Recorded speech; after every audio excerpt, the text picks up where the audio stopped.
Allô plein de friends, mon nom est Dave et je suis le bienvenu sur ma chaîne YouTube où habituellement je te partage mes projets de jardinage hydroponique. Des projets comme celui que tu peux voir ici, faire pousser des piments forts, des fines herbes et d'autres types de plantes comestibles en hydroponie à la maison. La vidéo que je te prépare aujourd'hui est un peu différente de ce que je fais d'habitude. Je vais te partager ma recette de pickles. Le pickles, c'est un plat d'accompagnement servi en cuisine haïtienne. On va souvent le voir servi avec des viandes grillées comme du cabri, du griot. On va le voir aussi avec du riz de jonjon, du riz collé pois et puis d'autres mets aussi.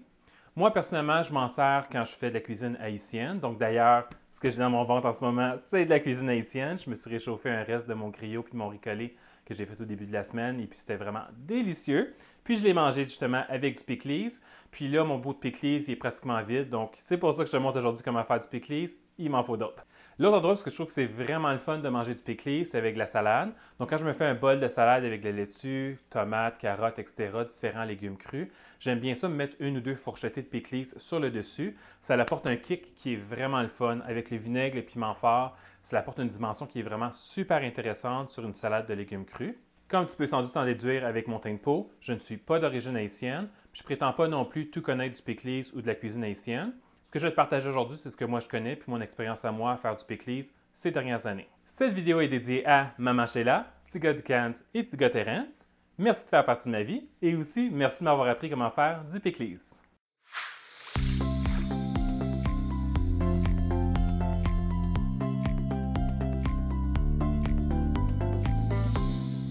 La première étape, ça va être de récolter notre matière première. Ici, on va récolter des piments forts, de la nette et de la ciboulette. Tu ne la vois pas en ce moment, mais il y a la ciboulette cachée derrière le plant de basilic thaï. Par rapport à la grosseur de la jarre que je vais utiliser pour faire mon pickles, je pense que je vais être correct si je récolte environ 5 ou 6 piments. Je vais choisir ceux qui sont rouges, qui sont bien rouges vifs et qui n'ont pas commencé à sécher ou à ratatiner. Tu peux voir ce piment-là, comment il y a la surface qui est lisse. Il est encore tout frais, tout juteux. Comparativement, disons, à celui-ci. Celui-ci a commencé à sécher, puis commence un peu à ratatiner. Donc, c'est pas vraiment la fin du monde en réalité de faire mon pickles avec ça, mais je vais vouloir prioriser de mettre des légumes qui vont être plus frais dans mon pickles. Donc, je vais plutôt y aller avec des piments qui sont encore tous rouges et bien juteux pour mettre dans mon pickles. Donc, la raison pour laquelle je récupère seulement les piments rouges puis je ne cueille pas ceux qui sont plus clairs, c'est parce que ceux qui sont plus clairs sont encore jeunes, ces piments-là, puis ne sont pas très piquants encore. Fait qu'ils n'amèneront pas la dimension piquante que je vais avoir dans mon pickles, en tout cas pas aussi fort, ils sont quand même un peu piquants. Je m'en sers par contre ces piments-là quand ils ne sont pas tout à fait matures dans certains mets. Quand je fais la cuisine, puis je fais un repas que je ne veux pas que ce soit trop piquant parce que le reste de l'assaisonnement est plus délicat. À ce moment-là, je vais utiliser un piment comme ça. Ou si j'ai de la visite qui vient et qui ne mange pas très piquant, mais que je suis capable d'en faire passer une petite vite pour qu'il y ait un petit peu de piquant, je vais mettre ce genre de piment-là à la place qui est un peu plus, qui est moins mature finalement, qui va apporter un petit peu de piquant, mais pas trop. La prochaine chose à accueillir, ça va être l'aneth. Normalement, on ne met pas d'aneth dans du pickles, mais moi, j'aime bien ça quand je fais mariner des légumes dans du vinaigre, de mettre de l'aneth. Je trouve que ça apporte un goût intéressant. Puis finalement, je vais vouloir récupérer un peu de ciboulette, donner un petit goût un peu oignon, sans vraiment mettre des oignons. Puis ça donne un goût qui est un peu moins fort aussi de la ciboulette que de l'oignon comme tel. Donc, tu peux voir ici, j'ai récolté un peu de ciboulette. Puis je vais l'émincer pour le mettre dans mon pickles. Alors avant de démarrer, aujourd'hui, je vais te montrer mon pot de pickles que j'ai à renouveler. Donc ça, c'est mon pickles que j'ai mangé pas plus tard que ce midi. Puis comme tu peux voir, il y a beaucoup de particules en suspens. L'eau, pas l'eau, mais c'est du vinaigre en réalité. C'est probablement un mélange d'eau avec l'eau des légumes. Le liquide est rendu vraiment très trouble, etc. Puis c'est normal, il y a quand même pas mal d'âge ce pickles-là. Il y a plus de 12 mois. Si je me fie aux dates que j'ai indiquées ici, j'ai démarré ce pickles-là. En ce moment, on est à la fin mars 2024. J'ai démarré ce pickles-là en janvier 2023. Puis au fur et à mesure, la manière que je consomme mon pickles, c'est que je mets mon solide, je mets du vinaigre par-dessus.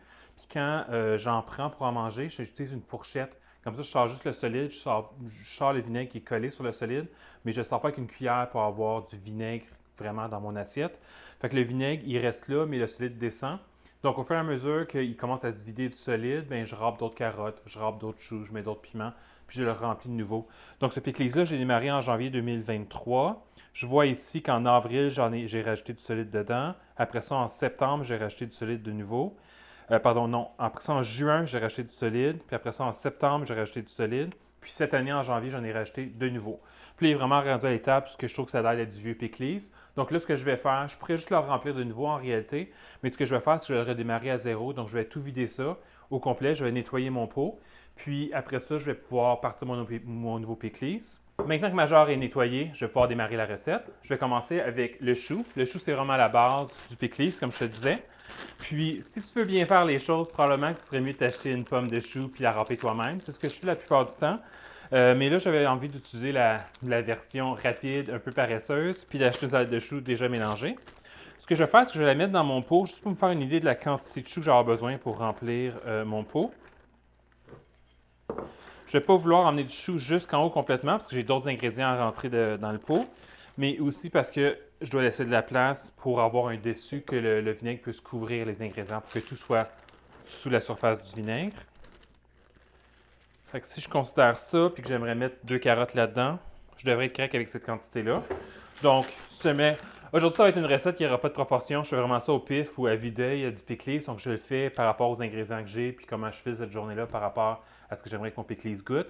Donc, je n'aurai pas de proportion à te donner vraiment spécifique à l'écran, mais je vais te le dire à peu près verbalement.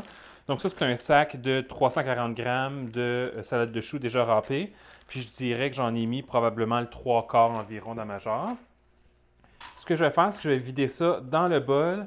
La raison pour laquelle j'ai vidé mon chou, ma salade de choux dans le gros bol, c'est parce que je vais mélanger dans le gros bol, mais c'est aussi parce que je veux retirer tous les petits bouts de chou mauve. J'aime pas ça mettre du chou mauve dans mon pickles. Je vais essayer d'en enlever le maximum. Je ne sais pas si je vais arriver à tout retirer.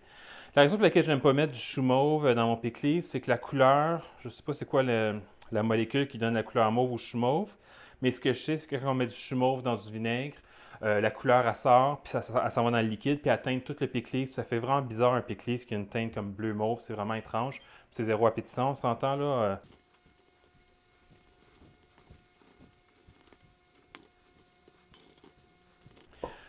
Bon, ben écoute, après avoir fait ça, je me rends compte que j'aurais été aussi bien de faire comme d'habitude, m'acheter une pomme de chou puis le râper moi-même. Ça a été vraiment du trouble faire ça, puis il en reste encore dedans. Parce que j'ai pas la patience de tous les sortir au complet. Fait qu'il va rester un petit peu de chou mauve. Maintenant, on va préparer les carottes.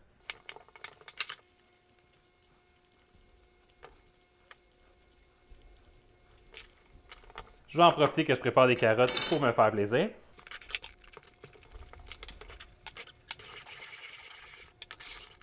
Alors, comme je te disais, moi, c'est la partie que j'aime le plus dans le pickles, c'est vraiment les carottes au niveau des ingrédients. Normalement, on ne mettrait peut-être pas autant de carottes que ça. Comme là, tu as vu, j'ai préparé 2 carottes. Puis j'ai un mélange, pas tout à fait moitié-moitié carotte-chou. Je dirais peut-être 2 portions de chou pour une portion de carotte environ.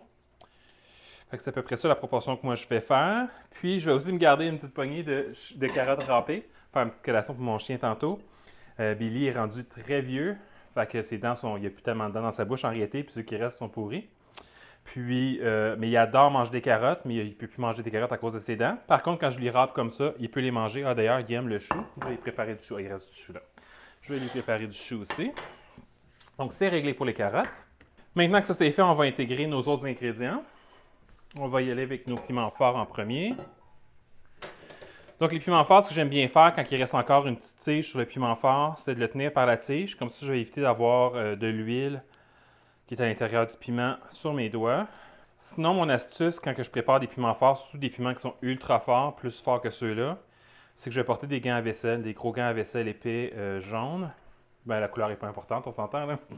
Mais en tout cas, des gros gants à vaisselle épais. Comme ça, je suis sûr que l'huile puis la capsaïcine, je pense que ça s'appelle, le composant piquant à l'intérieur des piments forts. Je m'assure que ça ne va pas sur mes doigts. On veut vraiment éviter que ça aille sur les doigts parce que même en te lavant les mains à grande eau avec du savon en vaisselle, let's go, ça laisse quand même un résidu sur les mains. Puis après ça, dans les heures qui suivent, ce résidu-là est sur tes mains. Puis si tu touches des muqueuses comme tes yeux, ton nez ou des parties plus intimes, ça va brûler. Puis tu ne voudras pas que ça brûle. Surtout pas des parties plus intimes. C'est vraiment pas intéressant. Je te parle par expérience. Après ça, au niveau de la nette, ce que je vais faire, c'est que mon nette est un petit peu séchée. Comme je te disais, je pense qu'elle est en fin de vie. Donc, je vais enlever les bouts qui sont séchés, puis je vais mettre le reste. Quand on prépare de la nette, la partie qui est intéressante à manger, c'est vraiment la partie du feuillage comme tel. Les tiges, quand elles sont très petites, très minces. Par contre, cette tige-là ici, ça goûte vraiment trop fort pour mettre cru dans le pickles. Ça goûte quand même l'aneth, par exemple, ce bout-là ici. Fait que ce que tu pourrais faire, c'est que si tu fais un repas où est-ce que tu fais cuire de l'aneth, tu pourrais mettre la tige. Mais là, ici, ça va être dans le vinaigre. Fait qu'essentiellement, on va le manger cru. Puis c'est trop coriace. C'est pas intéressant à manger en réalité quand c'est cru. Puis là, ici, ben, j'ai pas de proportion, mais je te dirais... Je t'ai pas dit combien de piments que j'ai mis. Je pense que je t'ai dit, je m'en souviens pas. J'ai mis 6 piments. Puis, pour l'aneth, ben, j'y vais un peu au pif, comme je te disais, par rapport à comment j'aimerais que ça goûte. Après ça, ma ciboulette. Fait que la ciboulette dessus, je vais la couper en petits morceaux avec des ciseaux.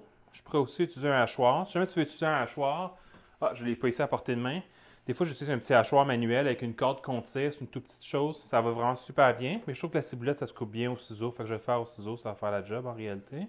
Fait que l'ail, je te dirais, j'ai 2 grosses gousses d'ail ici. Puis j'étais pour mettre les 2, mais par rapport à la quantité de choux et de carottes que j'ai, je vais mettre juste la plus grosse des 2. En passant, si tu n'approuves pas comment je prépare mes ingrédients, sache que j'ai pas de formation en cuisine. Je fais ça comme je l'ai appris, soit par moi-même ou comme on me dit. Donc, si jamais, dans ton cas, tu as une formation en cuisine puis tu penses que je peux faire ça de manière plus efficace que je serais de faire en ce moment, laisse-moi un commentaire sous la vidéo. Puis je ne t'accueillerai pas avec un couteau dans les mains. Ça va me faire plaisir que tu me donnes des trucs et astuces. Maintenant, tout mon solide est intégré ensemble. Fait que là, ce que je vais pouvoir faire, c'est que je vais pouvoir ramener ça dans mon pot. Puis je vais mélanger le reste des ingrédients dans le pot comme tel. Donc tu vois, c'est vraiment super simple à faire comme recette. J'ai essentiellement rien mesuré. Comme je te dis, je vais à vue d'œil par rapport aux ingrédients que j'ai puis comment je me sens cette journée-là. Au bout du compte, le goût est pas mal toujours similaire. Ce qui va changer, c'est si tu modifies l'assaisonnement que tu mets à l'intérieur, si tu mets plus d'ail, moins d'ail, plus d'oignons ou si tu mets d'autres épices. Donc là, j'ai mis choux, carottes, aneth, ail, ciboulette. Là, je vais mettre un petit peu d'assaisonnement. Je vais mettre du sel. Au niveau du sel, tu pourrais mettre du sel de table, mais ce qui est préférable, c'est mettre du sel pour marinade et conserve, ou ce qu'on appelle en anglais du pickling salt. Au niveau de la quantité, encore une fois, j'y vais au pif. Fait que moi, je mettrais à peu près une demi-cuillère à thé pour la quantité de pickles que j'ai ici. Je pense que ça va bien convenir. Ouais, à peu près ça. L'autre truc que je mets ici, c'est tout nouveau. Je mets aussi du pickle crisp. Du pickle crisp, c'est des petits cristaux qu'on met quand, mettons, tu te fais des pickles dans du vinaigre puis tu veux que les cornichons restent croustillants. Fait que ça, j'en mets juste un petit peu. C'est juste pour dire que ça garde mes légumes croustillants. C'est fait pour les pickles, mais en réalité, on peut s'en servir pas juste avec des cornichons, avec n'importe quel légume. Ça les garde un peu plus croustillants. L'autre chose que je mets, c'est du poivre. Puis, je pourrais moudre mon poivre puis le mettre moulu dedans, mais ça risque de donner un goût trop puissant de poivre puis débalancer le reste. Fait que ce que je vais faire à la place, c'est que je vais tout simplement prendre quelques grains de poivre. Je vais prendre des grains de poivre noirs. Ça, c'est un mélange différent. J'en mets 3, 4. J'en mets 4, ça va être correct.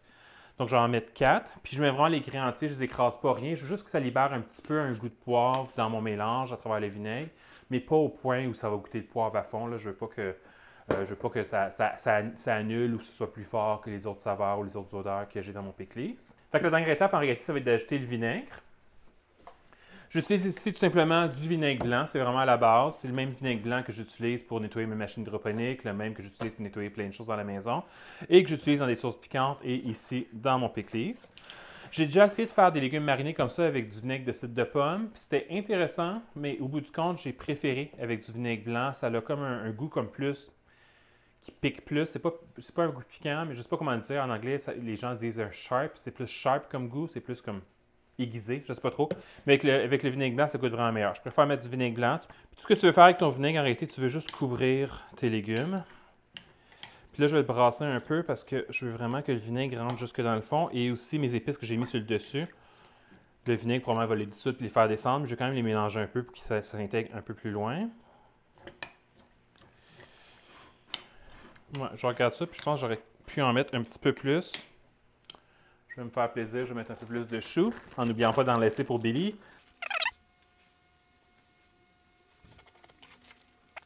Décidément, ça aurait été vraiment moins de trouble de râper mon propre chou comme je fais d'habitude. Je te recommande de ne pas faire ce que je te montre aujourd'hui, puis de râper ton propre chou. Puis en plus, ça va te revenir moins cher au poids d'acheter ton propre chou. OK, fait que je vais pousser ça ici pour voir si tout rentre sous le liquide. On est correct ici. Peut-être en ajouter un tout petit peu plus juste pour dire que c'est bien couvert. L'autre chose que tu vas pouvoir faire, si comme moi, ton pot est hermétique, puis là je te dis qu'il est hermétique, j'espère qu'il ne m'explosera pas dans la face de la caméra, c'est de le brasser à sa coule finalement. Il n'est pas tant hermétique que ça, mais c'est de le brasser pour être sûr que tout soit bien éparpillé. Donc, c'est tout. Donc, c'était vraiment pas plus compliqué que ça pour la recette d'aujourd'hui. Là, c'est vraiment messy, il va falloir que je nettoie quand j'aurai fini. Mais bref, ça conclut la vidéo d'aujourd'hui. Donc, c'est vraiment super simple à faire du pickles. C'est vraiment juste une question de mélanger du chou, des carottes, des piments forts avec juste ça ou avec d'autres ingrédients si tu veux emmener une saveur différente à ton pickles. J'espère que tu as trouvé ça intéressant de savoir c'est quoi du pickles puis comment faire. Puis on va se voir dans une prochaine vidéo. À la prochaine!